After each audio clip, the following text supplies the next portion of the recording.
మన నోటి నుండి బయటకు వచ్చేది మన హృదయాలలో ఉన్నదానిని తెలియజేస్తున్నది అన్నది మరువవద్దు.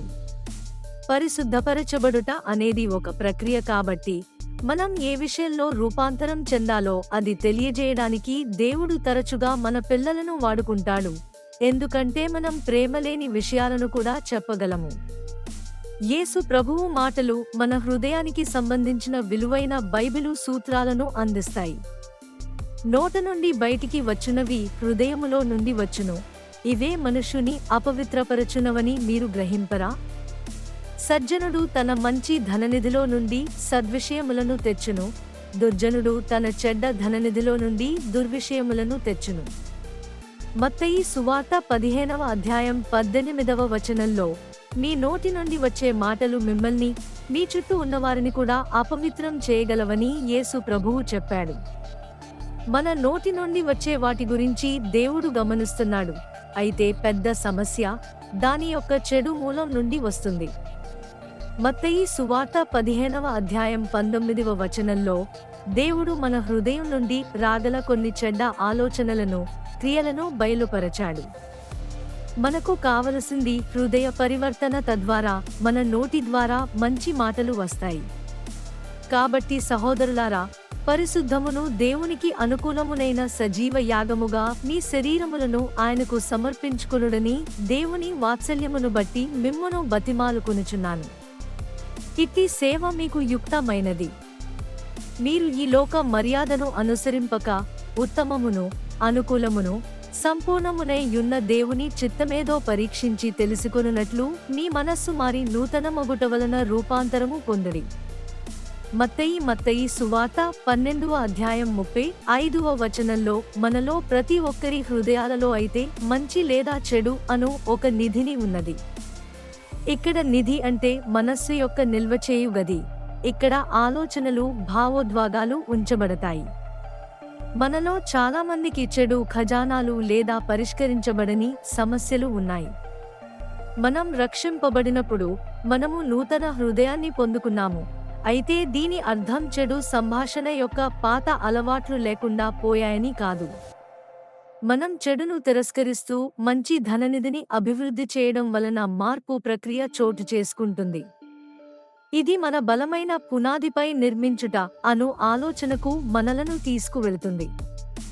మన హృదయాలలో దేవుని వాక్యాన్ని ఉంచుకోవడం ద్వారా మనం దేవుని చిత్తాన్ని వెదికినప్పుడు మంచి విషయాలు బయటకు వస్తాయి. దినదినము మనం బైబిలు అధ్యయనం, ప్రార్థన ద్వారా దేవునితో సహవాసం కలిగి ఉంటున్నప్పుడు మనం మన మంచి నిధిని నిర్మించుకుంటున్నాము. కేవలం దేవుని వాక్యం మాత్రమే మంచి, చెడుల నిర్వచనాన్ని ఇవ్వగలదు. దేవుడు మాత్రమే మన హృదయాలను నిజంగా మార్చగలడు. మంచి, చెడు ధననిధి యొక్క ఉదాహరణలను, వాటి ప్రతి ఫలితాన్ని గమనించండి. నీ ఎదుట నేను పాపము చేయకుండునట్లు నా హృదయములో నీ వాక్యము ఉంచుకొని ఉన్నాను అని దేవుని వాక్యం మనకు చెబుతున్నది.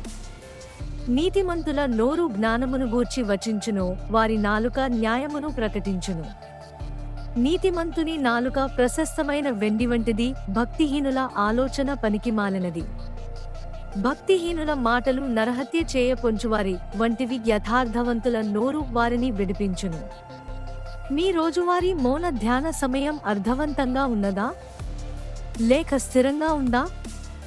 అలా లేకపోతే దేవునికి మీ సమర్పణ తెలిపి మార్పు పొందడానికి ప్రణాళిక వేయండి. ప్రేమపూర్వక సంభాషణ అనేది క్రీస్తు కేంద్రీకృతమైనది, స్వీయ కేంద్రీకృతమైనది కాదు. ఇది మరొక వ్యక్తికి విలువ ఇవ్వాలనే నిర్ణయం. కుమారులు యెహోవా అనుగ్రహించు స్వాస్థ్యము, గర్భఫలము ఆయన ఇచ్చు బహుమానమే అని దేవుని వాక్యం చేతున్నది. బహుమతి అనే పదం వారసత్వం అని కూడా అనువదించబడింది. అనగా ఇది వారసత్వం లేదా ఆస్తి వంటి వీలునామా లేదా చట్టపరమైన పత్రం ద్వారా ఆమోదించబడిన దానిని సూచిస్తున్నది. ఈ సందర్భంలో ప్రభువు మనకు పిల్లలను బహుమానముగా ఇచ్చారు. దీనర్థం పసిబిడ్డలు మనకు బహుమానం, మన యుక్తవయస్కులు, భౌతికపరంగా పుట్టని పిల్లలు కూడా మనకు బహుమానమే. ఇతరులకు విలువ ఇవ్వడం గూర్చిన ఈ ఉదాహరణను పరిగణించండి.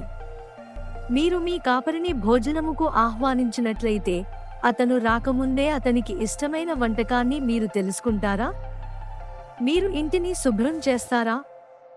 మీరు అతనిని కించపరచకుండా తప్పుగా మాట్లాడకుండా జాగ్రత్త పడతారా? మీ పిల్లలు మంచిగా ప్రవర్తించువారిగా ఉండునట్లు మీరు నిర్ధారించుకుంటారా? మీరు ఎలాంటి దుస్తులు ధరిస్తారు? మీరు కాపరికి విలువ ఇస్తున్నందున మీరు శ్రేష్టమైన మెప్పు పొందడానికి చూస్తారు. అతను బహుశా మంచి వ్యక్తి, విలువ పొందదగిన వ్యక్తి అయుండవచ్చు, కానీ ఆయన మీ పిల్లల కంటే ఎక్కువ కాదు. మనం మన పిల్లలను ఎప్పుడు తక్కువ చేస్తున్నామో వారికి తెలుసు అని మీరు గమనించాలి. పిల్లల గురించి ఈ తల్లిదండ్రుల వైఖరిని గుర్తించండి. అప్పుడు ఏశావు అతనిని ఎదుర్కొన పరుగెత్తి అతనిని కౌగలించుకుని అతని మెడమీద పడి ముద్దు పెట్టుకొనెను. వారిద్దరూ కన్నీరు విడిచిరి. ఏశావు కన్నులెత్తి ఆ స్త్రీలను పిల్లలను చూచి వీరు మీకేమి కావలనని అడిగినందుకు అతడు వీరు దేవుడు నీ సేవకునికి దయచేసిన పిల్లలే అని చెప్పెను. ఇశ్రాయేలు యోసేపు కుమారులను చూచి వీరెవరిని అడుగగా, యోసేపు వీరు నా కుమారులు, వీరిని ఈ దేశమందు దేవుడు నాకనుగ్రహించనని తన తండ్రితో చెప్పెను. అందుకతడు నేను వారిని దీవించుటకు నా దగ్గరకు వారిని తీసుకొనిరమ్మనెను. మీ ప్రవర్తన ద్వారా మీ పిల్లల విలువను తక్కువ చేసిన సందర్భాలు లేదా సమయాలు ఉన్నాయా? ఇది ఇలా జరుగుతున్నప్పుడు గుర్తించండి. మీ దృక్కోణాన్ని దైవభక్తిగా మార్చుకోవడానికి మీకు సహాయం చేయమని దేవుణ్ణి అడగండి.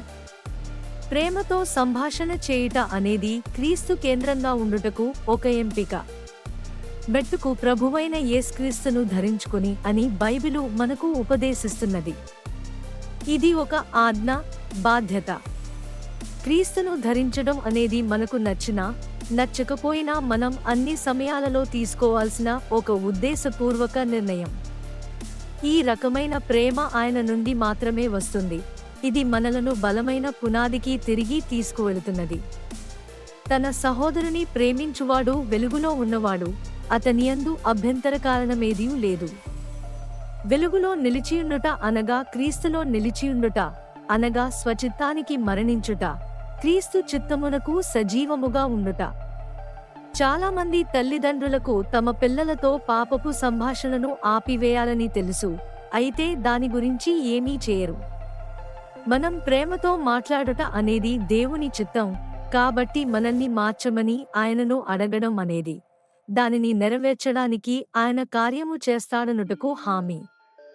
నీతిమంతుని మనస్సు యుక్తమైన ప్రత్యుత్తరమిచ్చుటకు ప్రయత్నించును.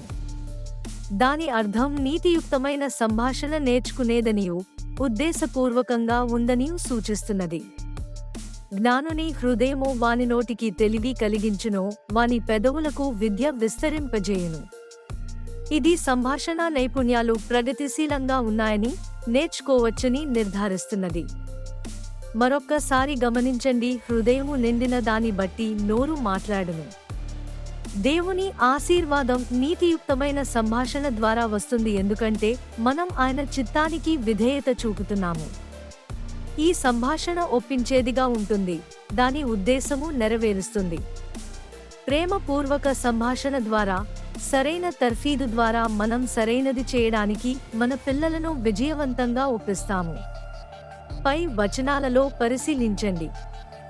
మీ పిల్లలతో సంభాషణ చేయడానికి అవి ఎలా వర్తిస్తాయో వివరించండి. ప్రేమపూర్వక సంభాషణను స్థాపించడానికి మనం మన పిల్లలను వేరే కళ్లద్దాల నుండి చూడటం ప్రారంభించాలి. దేవుడు మన పిల్లలను తన కళ్లతో బహుమతిగా, ఆయన వాక్యం చెప్పే రీతిగా మనం చూడాలని కోరుకుంటున్నాడు. దేవుని మహిమ కోసం ప్రేమపూర్వక విధానాల ద్వారా దైవిక వనరులు మానవ అవసరాలను తీర్చినప్పుడు పరిచర్య జరుగుతుంది. తల్లిదండ్రులుగా పిల్లలను పెంచడం అనేది ఒక పరిచర్య. మన సంభాషణ దేవుడు మనకు ఇచ్చిన దైవిక వనరుల నుండి రావాలి. అయితే అది ఎల్లప్పుడూ ఆయనను మహిమ పరచాలనే, ఆయన స్వభావం ప్రతిబింబించే ఉద్దేశ్యంతో ఉండాలి. క్రీస్తులో స్థిరమైన సంబంధం, బాంధవ్యమే మన దైవిక వనరు. ఈ పటిష్టమైన రాతి పునాది మీద మనం నిర్మిస్తున్నాము. మనం ఈ సూత్రాలను నమ్మకంగా అనుసరించవచ్చు, అయినప్పటికీ మన పిల్లలు పాపభరితమైన లేదా అనైతిక జీవనశైలిని ఎంచుకునే అవకాశమున్నది. వారు సరైన రీతిగా మారతారన్న నిశ్చయత లేదు. దేవుడు మనకు ఇచ్చినట్లే వారికి స్వేచ్ఛా నిర్ణయ శక్తిని లేదా ఎంపిక చేసే అవకాశము ఇచ్చాడు. బాలుడు నడువవలసిన త్రోవను వానికి నేర్పుము, వాడు పెద్దవాడైనప్పుడు దాని నుండి తొలగిపోడు. చాలామంది ఈ వచనం హామీని ఇస్తుందని అనుకుంటారు, అయితే ఇక్కడ దేవుని వాక్యం యొక్క ఉద్ఘాటన అది కాదు. సామెతలను వివరించేటప్పుడు ఇలాంటి పదబంధాలు సంభావ్యతలుగా అర్థం చేసుకోవాలి గాని హామీలుగా కాదు. అయినప్పటికీ మన పిల్లలను దేవుని చిత్తంలో పెంచడానికి గరిష్ట ప్రయత్నం చేయాలి. వారు నీతియందు అభివృద్ధి చెందినట్లు ఎడతెగక ప్రార్థించాలి.